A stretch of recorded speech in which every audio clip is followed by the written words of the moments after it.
ouve o programa Insight pela sua Rádio Pelotense. Aliás, a palavra Insight, né, é tomar consciência. Eu tenho para mim que, até o comentário do Gilmar, né, é dizer, nós precisamos tomar consciência por meio de quê? Da educação, né, da formação, não é isso, doutor Nilton? Com certeza, exatamente assim. É evidente que os políticos, em geral, né, existem exceções, mas em termos gerais, os políticos não têm a menor noção, porque eles mesmos são mal educados. Não tiveram educação em casa, nesse processo todo que nós estamos falando aqui, eles não sofreram, evidentemente. Então, não tem menor condição de fazer nada, desde o ponto de vista do que nós conversamos. Mas o Gilmar tem razão.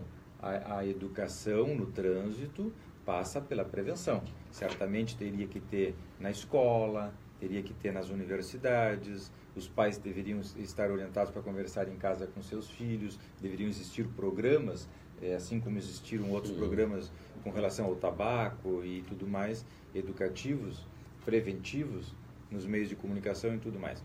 Por que não se faz isso? Porque não dá dinheiro. O que se recolhe com as multas, a multa é um imposto hoje. Todos nós sabemos que tem guardinha escondido atrás do poste, guardinha escondido atrás da árvore, guardinha escondido dentro dos carros à paisana com radar. São tão criminosos quanto os bandidos que andam na rua, evidentemente, que estão saqueando, estão roubando, estão se escondendo para roubar e tudo mais.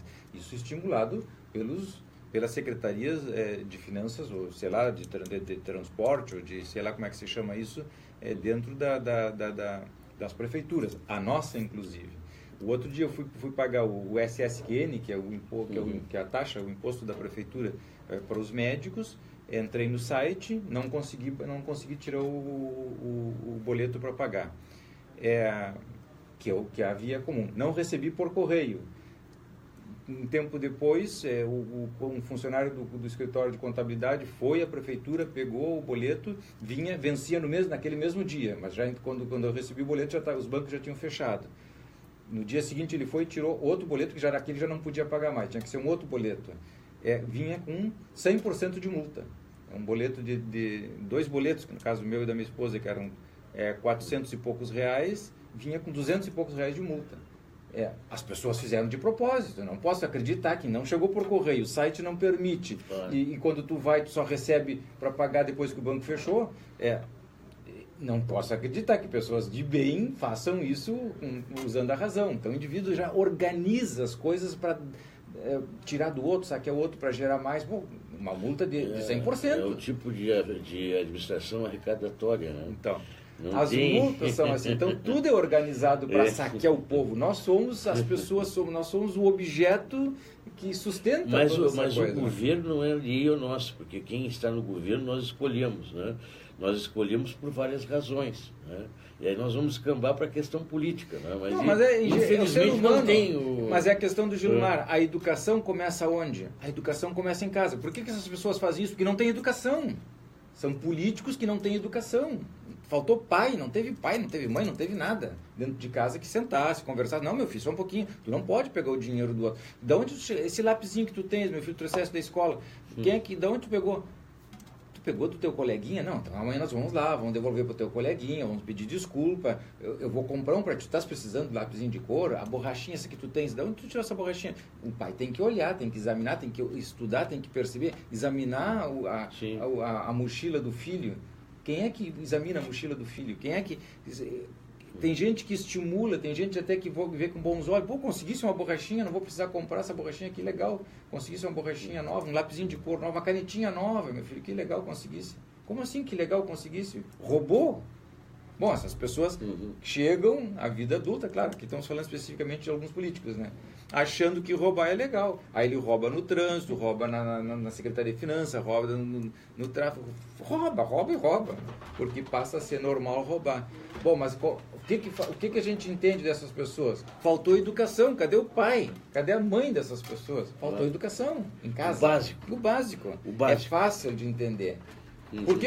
Por que eu não roubo? Se eu estou na fila do supermercado e alguém deixa cair uma moedinha, ou se o caixa se engana para menos ou para mais, eu converso, estipulo, devolvo, questiono. Porque não é meu.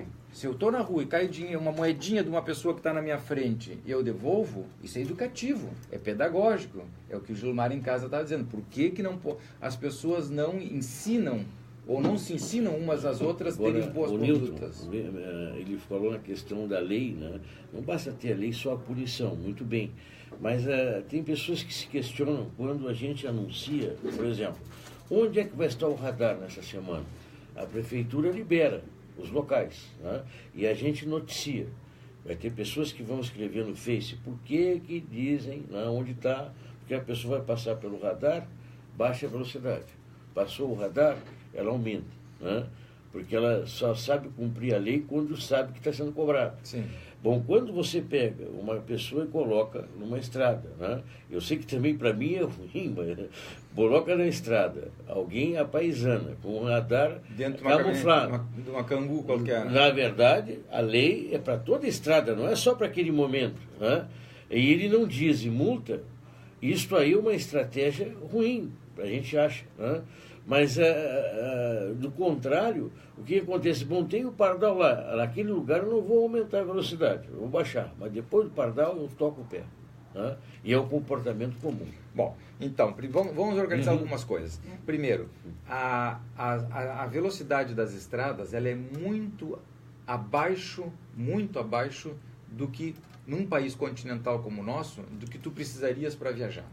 Então, ou as estradas são muito ruins e precisariam estar melhor para tu poder sair daqui até o Pará, por exemplo, a 101, essa que nós conhecemos aqui, que começa ali que pega a freeway ali na cidade de Porto Alegre, ela termina na cidade de Natal, no Rio Grande do Norte. Tu pode sair daqui até Natal pela mesma estrada sem desviar. São 7.000 quilômetros, mais ou menos. Tu te imaginasse fazer 7.000 quilômetros a 80 km por hora? É humanamente impossível. Tu tens que te dedicar, parar de trabalhar, tirar férias, sei lá quanto tempo, a 80 km por hora. Então, é de bom senso, e no mundo todo é assim, que as pessoas andem dentro de uma velocidade razoável. Que não seja exageradamente grande, mas também não possa ser uma velocidade que te impeça de chegar. É impeditivo ir daqui até Natal a 80 km por hora. Bom, então, as pessoas não pensam, e aí a estrada não é boa, tem buracos, aí não tem acostamento, aí tu tens que diminuir e ao mesmo tempo pega o dinheiro e levam para outro lugar, mandam para fora do país, compram dão de presente hidrelétrica, fazem ponte, fazem qualquer negócio, qualquer coisa. Para nós não, mas para os amigos, então, sim. É indignante. Tu ficas indignado. Por quê? Voltamos à questão da educação em casa.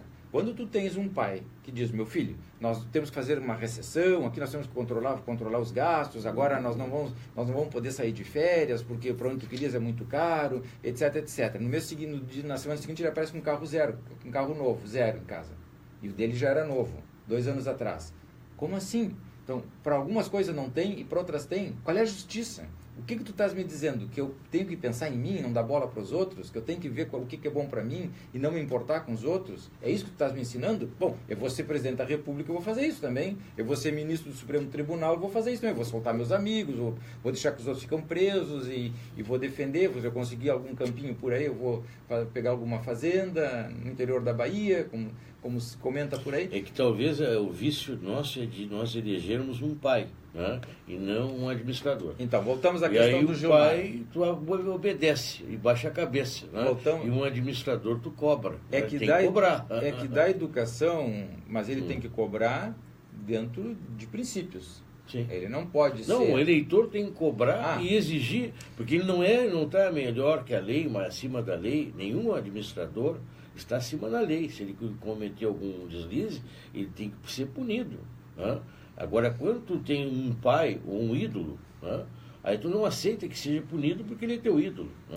Acontece que se tu bota como presidente da República o Fernandinho Beiramar, o que tu pode esperar do Fernandinho Beiramar? Sim, mas alguém vai idolatrar. Alguém não vai querer aceitar. Por isso ele chega lá. Por isso ele chega lá. A questão doentia que é quando você quer proteger um criminoso. Quais são os princípios? O que nós queremos para nós? Agora, uma pessoa só chega aos 60, 50, 60 anos de idade sabendo o que quer para si, quando ela passou por todo um processo desde pequenininha dentro de casa. aprendendo valores mais interessantes. Se o indivíduo chega aos 50, 60 anos de idade sem valores interessantes, ele vai botar em prática o que ele aprendeu. Ele aprendeu aonde? Em casa. Quando eu olho todos esses políticos com todas essas transfugagens, a primeira pergunta que eu me faço, cadê o pai do fulaninho? Quem é o pai do senador esse, ou do presidente esse? Onde é que estava a mãe desse cara? Onde é que ele se criou? É um moleque de rua, se criou na rua. Aliás, o Gedel, aquele das malas, né? Ele e a mãe dele. E o irmão. Não, a família unida. Agora mesmo prenderam também o irmão do José Dirceu. É tudo em família. Bom, mas se tiver que prender o irmão, vai faltar... Se pegar a família de um crustáceo que tem por aí, nem é crustáceo, mas é um outro, uma outra espécie, é do mar. Olha, vai toda a família. Vai toda a família. Vai toda a família. Então. É tudo gatuno. Então, bem criado. Bom, o que isso nos leva... Voltamos ao Gilmar. A educação. Essas pessoas não tiveram educação em casa. Cadê o pai dessa família? Onde é que estava esse senhor que teve não sei quantos filhos? Ocupado com o quê? Esses filhos se criaram na rua, na sarjeta. São moleques de rua, são vítimas. Até as mulheres policiais são vítimas da própria família deles. Então, onde é que nós fazemos a prevenção? E aqui para o ouvinte em casa é muito importante que os pais parem para pensar. Prevenção, a pergunta inicial do primeiro bloco que tu trouxesse era como é que nós fazemos prevenção de doença na velhice? Bom, tendo uma vida preventiva, se alimentando bem, fazendo exercício bem, cuidando da cabeça, cuidando das relações, cuidando da relação de amor, cuidando da relação com os filhos, cuidando da relação com os amigos, cuidando do corpo, fazer alimentação e tudo mais. Aí chegamos na velhice com mais chance, nos revisando, fazendo os check-ups necessários, anuais, nos revisando, porque sabemos que depois de uma certa faixa etária, as doenças vão acontecer porque estamos vivendo muito. Mas se nós fizermos tudo isso, a chance de acontecer é muito menor e, além do mais, fazemos diagnóstico precoce. Agora, onde se faz isso? Em casa, cuidando da alimentação que nós damos para o nosso filho, o aleitamento materno ao qual tu fazias referência, o trabalho do Dr. Bernardo Horta, e assim na concepção, o aleitamento. Doutor Newton, é uma pena, né? Tu me deu o gancho para sequenciar o assunto, né? Mas nós estaremos fora do Facebook a partir de agora, no ar, ao vivo pela rádio, porque nós estamos recebendo também a visita de duas senhoras, né? Que são do Brechó da Santa Casa. Eu acho que aí, nesse sentido da saúde mental, as pessoas se integrarem a bandeiras, né, são interessantes. Né? E pensarem no outro. Pensarem no outro. É disso que nós vamos falar a partir de agora. Nós vamos falar a partir de agora. Vamos então, nos despedindo do Facebook. Para quem fica no Facebook, nós agradecemos a audiência, né? E para quem fica na rádio, a sintonia. São duas coisas diferentes. Né? Eu tenho prazer